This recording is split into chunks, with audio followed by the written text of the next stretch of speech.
nuur warsame yunis gambo waxa uu ahaa nin beenta sheegin oo aan runta ka gamban wax walba ay xaaladu tahay.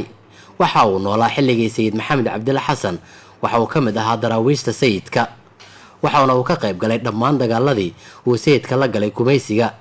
ninkan daraawiishta waxa uu ugu caanbaxay ninkii runsheega badnaa ee aan weligii been sheegin si kastoo ay duruuftu u adag tahay. marka mar walba saaxiibadii way xujayn jireen si uun mar been u sheego. haddaba qisooyin badan ayaa jira oo sayid maxamed iyo ciidankii daraawiishta ay sameeyeen si ay u ogaadaan inuu gambool been sheego iyo in kale. waxaa ka mid ahaa maalimaha ka mid ayay dooneen inay xujeeyaan dadka hortooda iyo saaxiibadiis daraawiisheed. waxay codsadeen inuu saaxiibadii sab ugu yeeraan. waxay tuseen debigii ducada loogu talagalay. markii dadkii uu ugu yeeray uu soo gaaray ayuu ku yidhi, waxaan arkay debi ay ag yaalaan mindiyo dabna uu ka agshidan yahay, waxaana laygu amray inaan idin wargeliyo. uma aanu sheegin in cunto ay diyaar tahay. si taxadar leh ayuu ugu warramay si aanay hadhow beenaad noo sheegtay aanay ugu dhihin.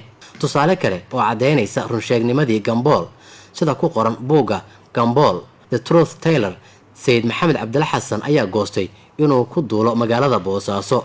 waxau haddaba lagamaarmaan noqotay in koox saxan ah loo diro si xaaladda magaalada loo soo indhindheeyo oo loogu soo warramo. gambool ayaana hogaamiye looga dhigay kooxdii sahanka ahayd oo loo diray inay macluumaad ka soo ururiyaan magaalada, xaaladana ay soo darisaan si ay u soo indhindheeyaan halka ay ka awood badan yihiin iyo halka ay ka liitaan.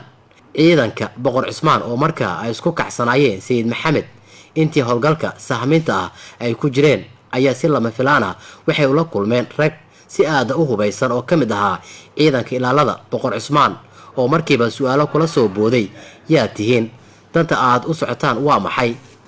gambool waxa ugu jawaabay, waxaan nahay ciidanka darwiish. beri aroortii waxaan weerar ku soo nahay qalcadaha magaalada boosaaso si aanu u burburino boqorkana aan halka ku jabino. jawaabta ayaa waxaa la cajabay ilaalada boqorka. way iska sii daayeen iyagoo iska dhaadhiciyay inuu doqon ama beenaale ah uu yahay. subaxii ayay qalcadii weerareen. dhibaato xoog leh ayayna u geysteen ciidanka boqorka oo tiro badan ay laayeen. ciidankii gambool waxay ku soo noqdeen xaruntii daraawiisheed ee nugaal iyagoo guulaystay. ciidankii markii ay xaruntii dib ugu soo laabteen waxay ku dacweeyeen sayid maxamed iyagoo ku eedeynaya inuu faafiyey sirta ciidanka oo cadowga u gacangeliyey. sayid maxamed golihiisa ayuu isugu yeeray waxaana gambool weydiiyey inay waxay ciidankiis sheegayaan uu run yahay iyo in kale.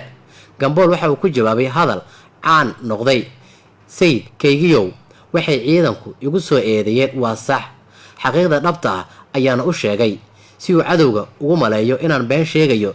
tallaabadeediina waan ku guulaystay. sheekooyinka kale ugu yaabka badan waxaa ka mid ahaa in gambool aalo qabiil loo ugaarsaday oo qabiil kale ay goosteen inay dilaan. way qabteen wayna weydiiyeen gambool iyagoona markaa garanaynin qofka uu yahay. halka waxa uu isticmaalay xeelad isagoo been sheegin uu eegay. markaas ayuu ku yidhi, qofka aan gacantiisa ku jiro gambool ma raadiyo.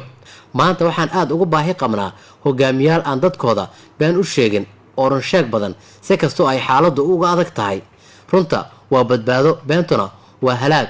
si kastaba gambool waxa uu taariikh ka galay runsheega. xanad cali guleed, barnaamijka subax wanaagsan, goobjoog.